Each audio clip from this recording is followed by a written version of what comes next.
বাংলাদেশের টেলিভিশন নাটক ১৯৮০ সালের দিকে শুরু হলেও এর সবচেয়ে বেশি জনপ্রিয়তা লাভ করে ৯০ দশকে এসে।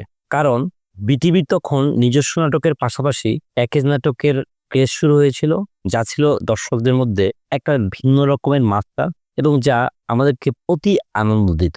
মনে পড়ে সেই সময়ের কিছু নাটকের কথা? হ্যাঁ, নাটকের কথা যখন আপনাকে জিজ্ঞেস করব, তাহলে তো তার পাশাপাশি আপনাকে নাটকের অভিনেতা অভিনেত্রীদের কথা বলতে হয়।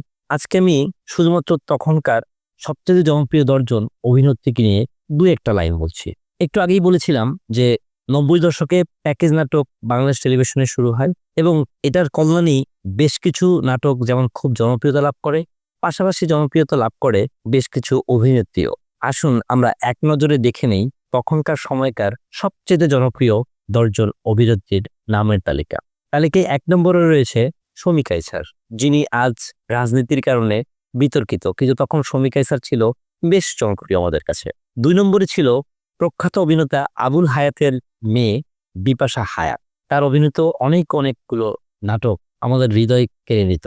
৩ নম্বরে যে অভিনেত্রীর নাম বলবো, তিনি এখন অনেকটাই আত্মগোপনে চলে গেছেন বলতে হবে। তিনি হচ্ছেন আফসানা মিমি। তারও বেশ কয়েকটি নাটক তুমুল জনপ্রিয়তা লাভ করে। এর পাশাপাশি ৪ যার নাম বলবো, তিনি হচ্ছে বিজয়ী বরকতুল্লাহ, মিষ্টি হাসি, যাকে অনেকে এখনো বলেন যে এভারগ্রিন গার্ল। হ্যাঁ, তার এখন যথেষ্ট বয়স হয়েছে, কিন্তু এখন তার চেহারার মধ্যে সেই বয়সের ছাপটা পড়েনি। এরপরে তালিকার ৫ নম্বরে আমার যার কথা মনে পড়বে, তিনি হচ্ছেন সুরাইয়া হুদা রাত্রি।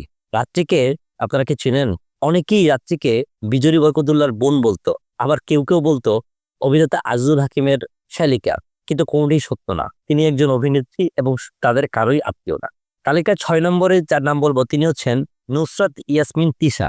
এই তিশা কিন্তু তিশা না, যিনি পরিচালক ফারুকীর ওয়াইফ, তিনি না। তালিকার ৭ নম্বরে আছে মিতা নূর। কোনো এক পারিবারিক কলহ বা ব্যক্তিগত কারণে যিনি একসময় তার পথ বেছে নেন। ৮ নম্বরে আরেকজন জনপ্রিয় অভিনেতা ছিলেন, তিনি হচ্ছে রূপা মজুমদার। রূপা মজুমদারের একটা ব্যক্তিগত বা পারিবারিক একটা পরিচয় ছিল, আর সেটা হচ্ছে তিনি হচ্ছেন প্রখ্যাত অভিনেতা এবং সংবাদ পাঠক রামেন্দ্র মজুমদার এবং অভিনেত্রী ফেরদৌসী মজুমদারের মেয়ে। ৯ নম্বর তালিকায় যার নাম বলবো, তিনি হচ্ছে কমলালেখা কর্মকার। না, খুব বেশি নাটক তিনি করেননি। তিনি একজন সরকারি কর্মকর্তা, শিল্প মন্ত্রণালয়ে তিনি চাকরি করেন। এবং এখানে একটু ব্যক্তিগত কথা বলে রাখি, আমার বাবা যে বিভাগে চাকরি করতেন, রূপা মজুমদার সে একই বিভাগেই চাকরি করতেন। কিন্তু চাকরির পাশাপাশি তিনি যতটুকু সময় পেতেন তিনি অভিনয় করতেন এবং আমাদেরকে অনেক সুন্দর নাটক উপহার দিয়েছেন। আর সর্বশেষ যার কথা বলবো, তিনিও আজ আর পৃথিবীতে বেঁচে নেই, তিনি হচ্ছেন তাজিন আহমেদ। তাজিন আহমেদ যখন বাংলাদেশের নাটকে আসেন, তখন সেটা ছিল অনেক যুবকগিরি ক্রাশ বলেন আজকালকার ক্রাশের মতো। আসলে তিনি অনেক আকর্ষণীয় ছিল, কিন্তু তিনিও আত্মহননের পথ বেছে নিয়ে এই পৃথিবী থেকে চলে যান। যাই হোক, আমি আমার ব্যক্তিগত পছন্দের তালিকা থেকে ১০ জন অভিনেত্রীর নাম বললাম।